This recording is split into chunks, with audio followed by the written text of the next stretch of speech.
Top quality और consistent performance के लिए सिर्फ सिल्वर पंप्स। टॉप क्वालिटी और कंसिस्टेंट परफॉर्मेंस के लिए सिर्फ सिल्वर पंप्स, नाम याद रखना।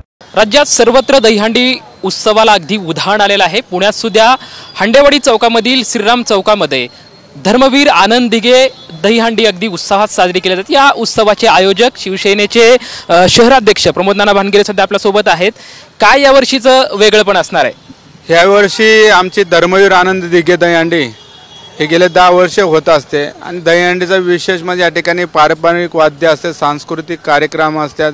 विशेष करून वारकरी बांधव या ठिकाणी या दहीहंडी महोत्सवामध्ये येत असतात।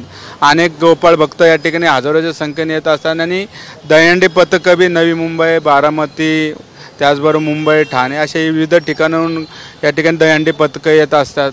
आणि विशेष करून या ठिकाणी महिला वर्ग या ठिकाणी प्रचंड मोठ्या प्रमाणामध्ये दहीहंडी उत्सव पाहण्यासाठी येत असतं आणि गेले 10 वर्ष सातत्याने गोपाळ भक्त या मोठ्या उत्साहाने या ठिकाणी येऊन आनंद लुटत असतात। यावर्षी दहीहंडी महोत्सवामध्ये काय बक्षीस काय असणार आहेत? ह्यावेळेस दहीहंडीला आम्ही दरवर्षी 7,07,771 या ठिकाणी बक्षीस ठेवलं जातं।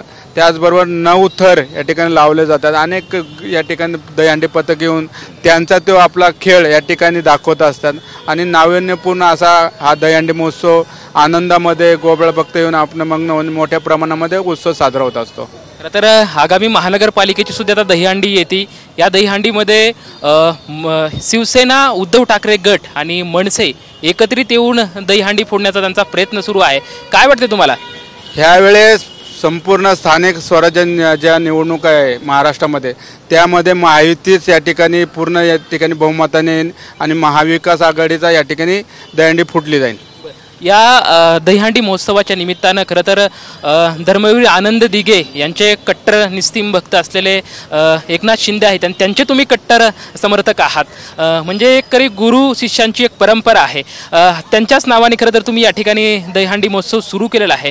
कसा यातल्या लोकांचा, नागरिकांचा प्रतिसाद मिळतो? तुम्ही बघितलं असं ज्यावेळेस 2.5 वर्षाचं या महायुतीचं सरकार आल्यानंतर गेल्या 70 वर्षे जेवढे निर्णय या महाराष्ट्र सरकारमधले घेतले नव्हते तेवढे निर्णय महाराष्ट्र राज्याचे त्यावेळेचे आमचे मुख्यमंत्री आदरणीय एकनाथभाई शिंदे यांनी जे निर्णय घेतले आणि ऐतिहासिक निर्णय घेतले, लाडकी बहीण योजना असन, वारकरी बांधवांसाठी असन, त्याचबरोबर विद्यार्थ्यांसाठी असन, त्याचबरोबर ST मध्ये हाफ तिकीट असन, असे अनेक निर्णय शेतकऱ्यांसाठी असे अनेक निर्णय घेतले जे 70 वर्षे जे या सरकारला मागच्या सरकारला घेताना तेवढे निर्णय 2.5 वर्षामध्ये आमच्या गुरुवारी आदरणीय एकनाथभाई शिंदे यांनी घेतलेले आहे। नक्कीच प्रत्येक कार्यकर्त्याला बळ देण्याचं काम आदरणीय एकनाथभाई शिंदे करत असतात म्हणून आमच्यासारखे असंख्य कार्यकर्ते महाराष्ट्रातले हे आदरणीय एकनाथभाई शिंदेंच्या नेतृत्वाखाली पूर्ण महाराष्ट्रामध्ये काम करत असतात आणि पुन्हा एकदा या महाराष्ट्रामध्ये स्थानिक स्वराज्य संस्थेमध्ये महायुतीचं सरकार 100% येणार।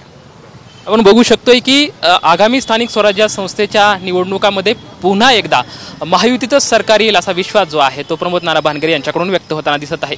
कॅमेरामॅन शहाजी पवार सोबत लक्ष्मण जाधव, TVN मराठी, पुणे।